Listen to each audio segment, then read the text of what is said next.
Welcome to today's episode of the Back in Shape podcast. Today we're going to be talking all about knee pain and how many of us it affects, and how for many of us it's that knee pain and instability, and understanding that, hopefully from today's podcast, that will really give you that insight into your lower back health as well, and how we can improve both of these areas simultaneously as we progress on further through our journey of strengthening. Whether you're doing anything overtly strengthening wise now for those knees, maybe you don't have any knee pain, understanding that this affects us all. Weakness is never going to be a strength, and hopefully you'll start to see with this episode how it's always better to deal with pain or deal with a weakness when we don't have pain, but when we do have pain, we are forced to deal with it. So something worth bearing in mind if you don't have knee pain at the moment. Evaluate some of the concepts that we're talking about here today and maybe start applying them to yourself. So this is particularly relevant to the degree you have any severe or more severe diagnosed causes of lower back pain as well. If we've got disc bulges, if we've got stenosis, if we've got spondylolisthesis, we've got some degeneration, etc. in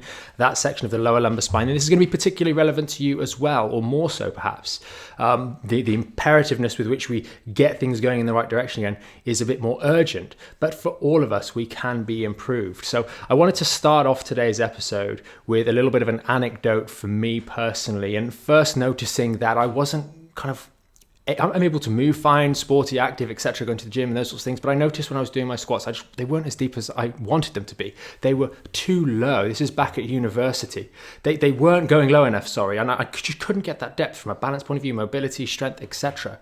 And the right weights that were being used is irrelevant, but the technique and the form just wasn't there. And it was something then I had to spend a lot of time working on to improve, and steadily, little bit by little bit, I made that improvement. And then fast forward over a decade later, doing some new movements with some of the sports and activities that I'm doing now, some of that weakness, not from before because that was dealt with, but I didn't necessarily go far enough, and some of that weakness kind of started to surface up again, and I've spent maybe the last 9 months now, maybe a year, steadily trying to make improvements there as well, and it is all coming together. We're making improvement, but it's helpful to notice that I'm talking about years, I'm talking about decades, making some of these things change over time. When it comes to your knee health, hopefully by the end of this podcast, you'll really understand that some of the weakness that is there, if not all of the weakness that is there, is a consequence of absent-mindedness when it comes to focusing and prioritizing on these things, because they slip away so very slowly, and we manage to live through life without really noticing they're not there. But once we are at the other end of life, we start to notice how absent they really are. And there's nothing that highlights the importance of health in general like being unwell. We take it for granted quite often when we are actually well. All of our joints, all of our body, we take for granted when we are well. But when we become unwell in any capacity, all of a sudden we realize how precious those things were. So if we take our development all the way back to when we were a toddler, a little one, you will have all seen, family members, little kids, that you interact with through the family are going to be popping themselves down onto the ground. They're going to be moving around with ease, down into a deep squat. Their knees completely close up, and then they pop back up again without any effort. And that is very important, because what's happening there is part of the development, which every single one of you watching this video right now, the podcast, will have been through. You could do it at one point. It's very, very important that you conceptualize that and take that on board. You did do this before. You're allowing the tendons, the ligaments, the muscles, the cartilage, the synovial membrane around there, the whole joint itself, and all of the other muscles, not just the knee, because for example, a squat, it's not just the knee, it's the hip, it's the ankle, etc. But all of those tissues are getting the right stimulation so they can grow and develop as part of that normal developmental process. And that takes time. And that is a process that we all go through, but it is necessary in both developing and then maintaining the health of this particular joint. Now, if we then fast forward through life, and we've mentioned this in previous podcasts, we start sitting down more, we do less and less and less and less and less. Our knees get less exposure to those stresses and strains. Now, if you take a moment, maybe after this podcast, go and have a look at a anatomy. Just Google search, anatomy of the knee, anatomy of the lower leg, anatomy of the thigh, for example. You're going to see a mesh of muscles that all interweave with one another. And bearing in mind, we separate the muscles out primarily for academic reasons, but they all blend together and work together. And as we move through that full range of motion at the level of the knee, all of these different muscles, even muscles up in the hip and the lower back and the core, even higher up, are all working in tandem with one another in a symphony together to allow us to move through that full range of motion. And that is necessary to build strength. You'll notice, for example, as you go down to the bottom part of the squat, different muscles will take over, because at that particular angle, the way in which the knee's positioned and the hips positioned, these muscles, instead of those muscles, are going to be taking the primary strain. They're going to be driving and controlling that movement more, and the others are more stabilizing. And then at a different range, one of the other muscles are going to take over and be a bit more involved. We've got maybe the vastus medialis, the inside of the knee, the innermost quad. That muscle holding your kneecap to make sure it doesn't deviate off to the side as we're moving through that range of motion, battling the stronger outside quad, the vastus lateralis, as it's trying to pull and generate power at the level of the knee. So all of these things are interwoven. Then you've got your adductors on the inside of the thigh, the glutes are stabilizing, the lower leg muscles are keeping the foot balanced. It's all working together, and that is keeping the health of that joint and the surrounding structures so very in check that when we start to lose that, we start to see other things going wrong. We start to do that less frequently. And as we do it less frequently, our body starts to stiffen up. We start to less and less move into that closed position at the level of the knee. Our muscles aren't being required to get down there on a daily basis. And so the body's intelligent. It knows if I'm not doing that very often, I'm not getting the stimulation, so I'm not going to maintain muscle mass. I'm not going to maintain muscle strength in those particular positions with the knee closed. We're going to stop diverting resources to the muscles that do that. We're going to lose a bit of technique with that. We're going to lose the proprioception, the balance as we move through that position, and lose the coordination, that symphony I mentioned earlier of all the muscles working together. They just get a bit rusty at it. And so what happens over time as we start to approach our teenage years and maybe a little bit later, our body starts to tighten up because it knows, hey, I can't afford to let you go that low in the squat. I can't afford you to go that low in that whatever movement it is. So they tighten up everything so you can't. That way you're protected. Unfortunately, until maybe some event comes along where it gets a little bit too much and you do move into that position and we get an injury, and that's predominantly, especially earlier on in life, that's going to be through our sporting injuries, etc., where those tissues are just put under too much stress. But fundamentally, it's a case of use it or lose it. And if we haven't been using it over the years, the muscular strength that we had there is going to start to waste away. And we see this at the opposite end of life. As we start, well, not necessarily, that's when we see it most exaggeratedly, most profoundly, but as we go through life, we see it too. We see that as we're walking around, we get out of chairs, we kind of push ourselves out. We don't use our legs too much. As we're sitting down into chairs, we kind of just fall back in. And you start to realize maybe when we're picking things up off the floor or out in the garden, we're doing things and we're bending down to pick things up and we're just using our lower back. We're rounding our lower back over. Now the wheels should start to be turning. Say, okay, I can see how, because I've been moving my knees less over my life, my legs have been weaker, so I've stopped using them more because I can't. So the less I do with my knees, the less I'm able to do, and therefore the more other areas have to do things, because I still have to get down onto the floor, and I've got relatively long arms, so I can reach down there. As long as I round my lower back over like a little fishing rod, I'll be able to get down there. So we start to wear our lower back, and this is the point at which we start to see, okay, well, I don't have a knee injury, but is my knee healthy? Maybe not, because it's not able to function as it normally should. And so the strain starts to come on the lower back. And many of you that are part of the program that are working on your lower back to improve the health there will hopefully be thinking right now, maybe my knees haven't been doing so good over the years and I don't have any knee pain per se, but maybe that's because everything's so tight that it won't allow me to get to a position where I compromise the knee. And we'll talk a little bit more about that towards the end, but you can see how if you're not going to be bending your knees properly, we're going to be using our lower back. And we also see this in the sports that we tend to pursue. If we're looking at running to stay fit, we're going to exercise classes. Most of the, especially the sort of the high intensity exercise classes, you might be doing, whenever you're doing squats or lunges, you're not doing full range squats. You're doing these little pulse things because we're trying to get a burn. We're not trying to actually work the joint through its healthy range of motion. You look around, you see everybody's doing these little pogo sticks, just bouncing up and down. You're not really doing squats or lunges. You're doing some sort of weird pulsy movement that isn't anything like that.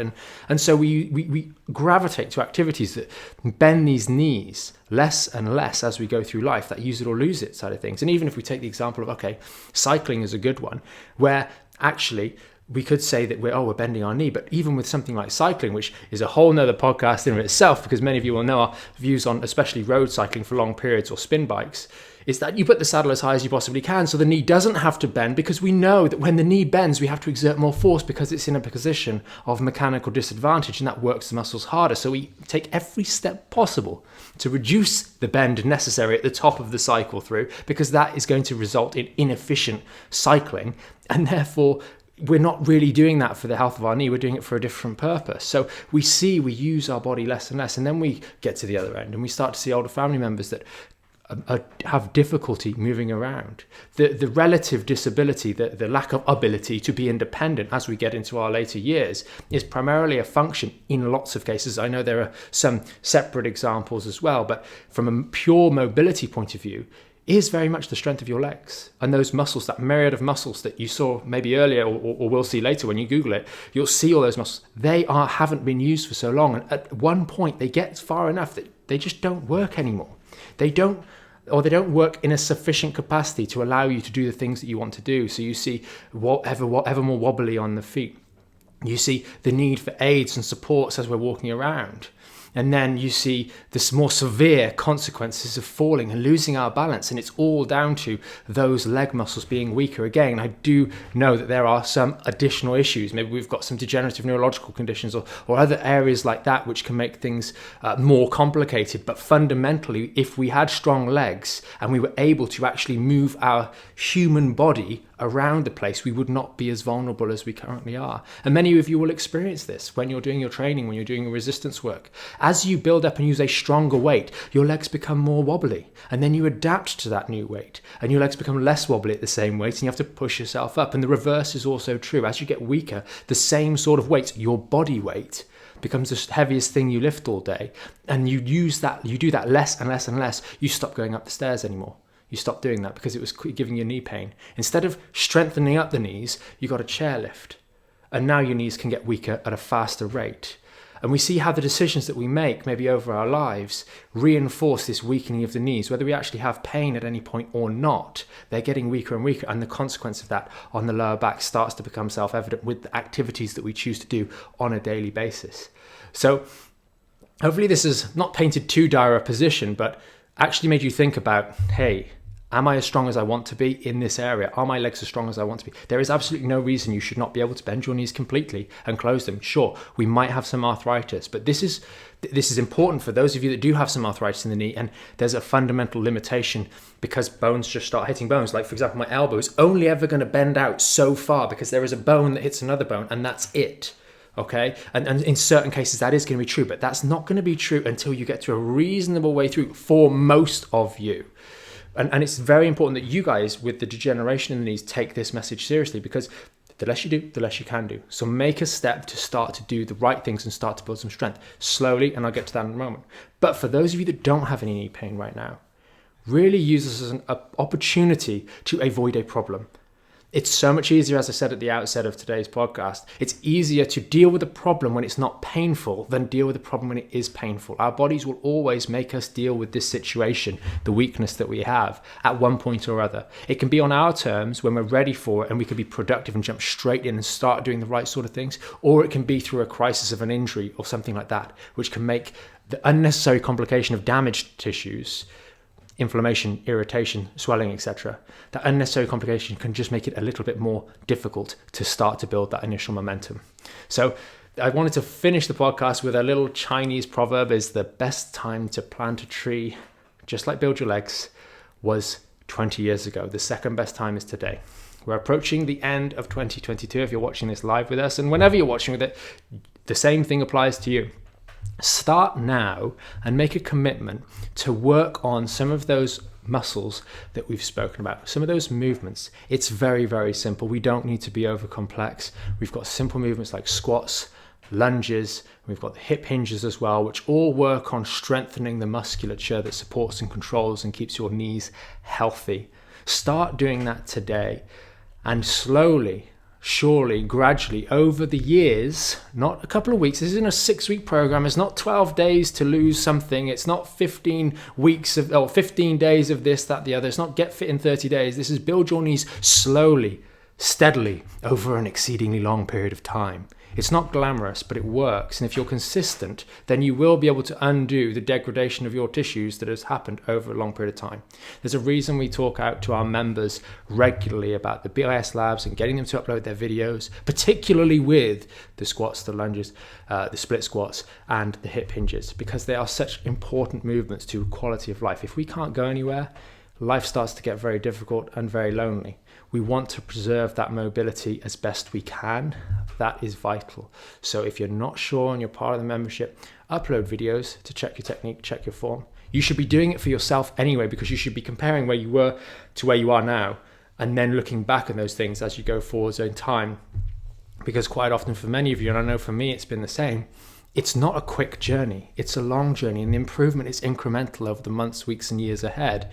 But start today, get cracking with it, and you will thank yourself. The problem is it just takes a little bit of time, and many of us, unfortunately, don't have the patience. We have too much distraction that gets in the way of these things. But if you can be consistent, a very relatively small amount of time on a daily basis can make a massive difference when added up over many, many years. So that's it for today's podcast. I do hope it's been helpful for you, and I do hope it's made you guys think a little bit more about this area. It's an area that does crop up quite a lot in the membership because people start working these muscles in ways they haven't, and they go, oh, my knee's a bit sore, etc. So helping you understand and appreciate why. Why is it so difficult, maybe? Why is it a challenge? Why do the knees wobble? Why are the ankles a little bit like this is so important. We've got so many videos on how to do these things, but sometimes understanding that why can really unlock some of the processes up here that make the results down there. As always, if you've got any questions, post them in the comments. That's why it's there. It's there to help you read and reply to all your comments, whether it's on YouTube or on the website. We do read those, and we really appreciate your support. Consider giving this a thumbs up or subscribing to the channel wherever you're watching this on, to stay up to date with the latest episode of the podcast and the weekly lives. And we look forward to seeing you in the next episode of the Back in Shape podcast. Thanks for watching.